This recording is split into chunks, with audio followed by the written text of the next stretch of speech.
the Air. No, not that one, the MacBook Air. Time to do a 4 years after review of my 11-inch MacBook.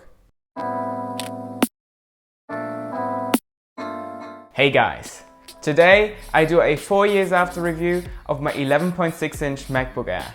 It was first introduced in 2008 by Steve Jobs and it was a revolution in that time.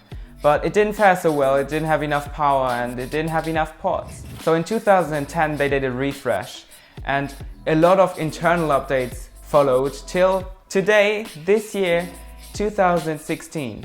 And I happen to have a 2012 11-inch MacBook Air. And today I tell you how it does 4 years after in the summer of 2016. It's the 1.7 GHz Intel Core i5 processor with 4 GB of DDR3 RAM, 64 GB of internal SSD storage and the Intel HD graphics 4000. So let's begin with the points why I like this laptop so much. I always used Apple computers and my family also always used Apple computers. And then in 2013 I decided to buy the 2012 MacBook Air used. And I only bought the version that had the lowest power and the lowest storage because of price. And I have to say it aged very well.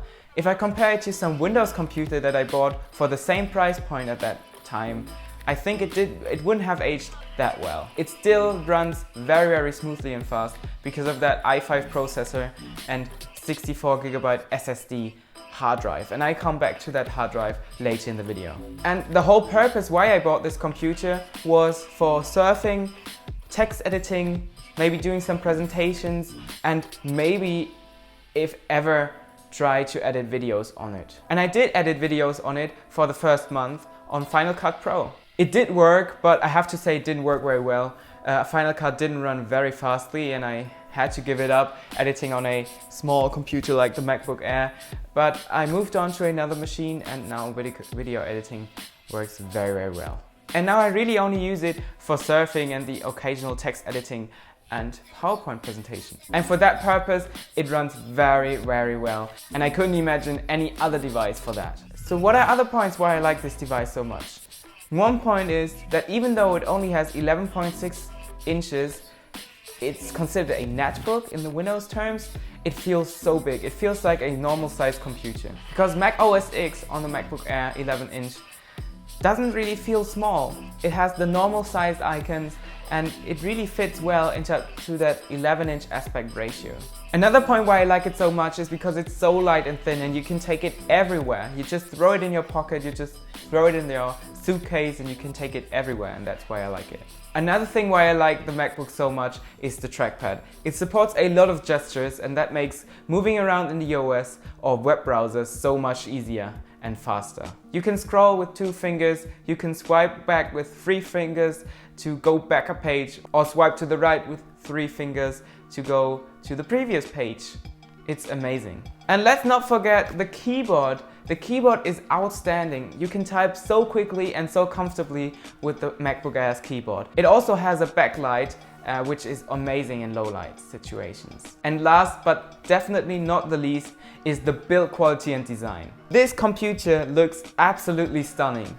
Even since such a long time, 2010, it looks like new and is very modern looking, and I think it has a timeless design. And also the build quality of the device is outstanding. It has a unibody aluminum body. You don't feel it squeak. It's so solidly built. If it falls down, the computer doesn't break, the floor breaks, I guess. So let's continue with the things I don't like about the MacBook Air. Something that I can deal with but isn't very nice is the screen resolution.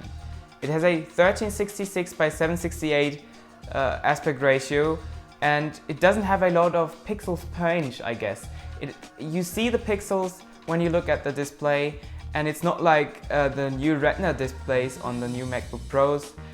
You can really feel the difference and sometimes you see that it isn't that good. And also the viewing angles aren't the best. You have to look straight on the display to see all the colors and lighting. Another thing is that the battery doesn't last very long, especially on my device, because I've used it so much and I've charged it so many times, and actually it has 682 cycles of charging, and I think Apple says that a battery supports 1,000 times or 1,000 cycles of charging, so I'm getting very close to that, and I can feel that the battery doesn't last very long. So it's wired most of the time when I use it. That brings me on to another feature that I didn't mention, is the charging port. It's magnetic, and that helps if you stumble over that cable, it doesn't throw the computer on the ground. And the last thing why I don't like the MacBook is the storage. If you want to buy a MacBook Air, don't go for the 64GB SSD drive. It isn't enough. I thought I could deal with it, but it really isn't enough. My computer only has, I think, 2GB of storage left, and I constantly have to delete files in order to keep it running stable. So I also have to use an external hard drive most of the time if I want to use it extensively. So what is my conclusion about the MacBook Air 11-inch from 2012? If you can get an amazing deal on it for the 2012 version, go for it. Otherwise, I would say that you go for the new MacBook Air or at least 2015 version, because they can be had for a very good price, and they really stepped up the processing power as well as the battery that bothered me on my device. But otherwise, this is one of the most well-aging devices I have ever seen. You can use MacBooks for years and years and years, and they don't go slower and they don't feel older. And that is why I love my MacBook Air 11-inch. I hope you enjoyed this video. It wasn't about BlackBerry this time, but maybe you like that as well. Leave a like if you liked it, and leave a comment in the comment section below on what you think about the MacBook and about this video. Also, make sure you subscribe to my channel if you want to see the newest videos that I upload. See you in my next video next week. See you then, bye.